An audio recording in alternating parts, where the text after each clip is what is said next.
होइन ए चतुरे सर किन ए भन्दै बाउ ओहो तपाईँको गाई रहेछ हो यो अब मेरो माली गाई नि हो काली माली गाई गाई त राम्रो रहेछ हेर्नु न मलाई कत्रो समस्या पर्यो भने क्या घरमा भएको भैँसी बेचिहालेँ भुरा अहिले के गर्छन् भनेदेखि यसो हेर्छन् चामल पखालो होइन यहाँ त्यो गुनी छ गाई गाई केही गर्दैन चामल पखालो होइन चामल पखालेको त्यो चौलानी देखिन्छ नि त्यसैलाई दुध भनेर खाइदिन खोज्छन् म त त्यो देख्दाखेरि आँसु नि धरर चुन मात्रै बाँकी रह्यो दुध खानी त होइन लगभग 5 वर्ष बढी बाँच्छ त मलाई त्यही पिर हो भने चौलानीलाई नि दुध भन्न थाले भुरा दुध गाई त जसरी नि लानु पर्यो कति छन् लालाबाला टन्नै पायो के तिमीले बुढेसकालमा 4-5 जना छन् धेरै त होइन चतुरे हेर्नु होइन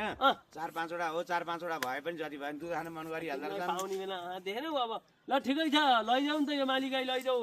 मन गरेर अब यो लगभग फ्याट पनि राम्रै आउँछ यसको 3 जति आउँछ फ्याट अनि गाईको ल्याक्टो बढी आउँछ के यसको होइन ल मलाई आँखा दुध खान चाहियो ल्याक्टो स्याक्टो जेसुकै होस् मलाई मतलब घिउ पर्छ के घिउ पर्छ अलिअलि भयो नि हुन्छ मलाई केही छैन मलाई आफैले दुध खाने ठिक्कको गाईदेखि मैले कति ल मूल्य भन्नु नि त तपाईँ यसको तिमी लानी नै भयो होइन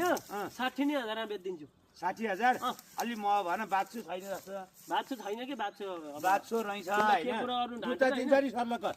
सर्लक गुनी छ यहाँ सुन्नु बाँच्नु नभएको भएपछि अलिअलि भोलिहरू चाहिँ मलाई बेच्न नि असिलो हुन्छ होइन केही समयपछि मेरो अर्को 85,000 ल्याउनु त बुढा 85,000 85 होइन होइन गाई बकेर भइसक्यो जस्तो छ बकेर्नु होइन भने कल्चौँडो बाएर म थाहा पाउँछु 40,000 रुपियाँ दिन्छु हुन्छ हुँदैन 40,000 बर लागिसकेको छ ल ल्याउनु त ल्याउ 40,000 हो 40,000 दे ल 40,000 भएदेखि यहाँ तपाईँलाई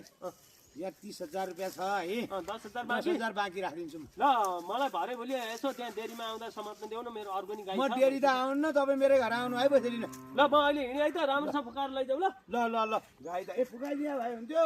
होइन तपाईँ पनि के पो हो गाई लानु गाई त गुनी जस्तै छ फुकाइदिए भए हुन्थ्यो फुकाइदिएनन्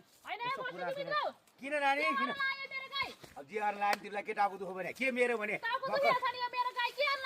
के का तिम्रो भर्खर चतुरेले अहिले मलाई बेचिसकेको छ मैले तिम्रो गाई रे भर्खर मैले हेर नानी होइन मोलतोल 60,000 देखि घट्दै ल्याएर 40,000 कुरो मिलाएर 30,000 पैसा दिइसकेँ 10,000 रुपियाँ चाहिँ मेरो भोलि लिन आउँछु भनिन्छ घर मैले मोलतोल गरिसकेँ बाछो पनि होइन रे केही पनि छैन दुध पनि राम्रो छ भनेर भर्खर मलाई बेच्दैछ अब तिमी मेरो भन्छौ म त अलमल्लमा परि के भएको यो कुरो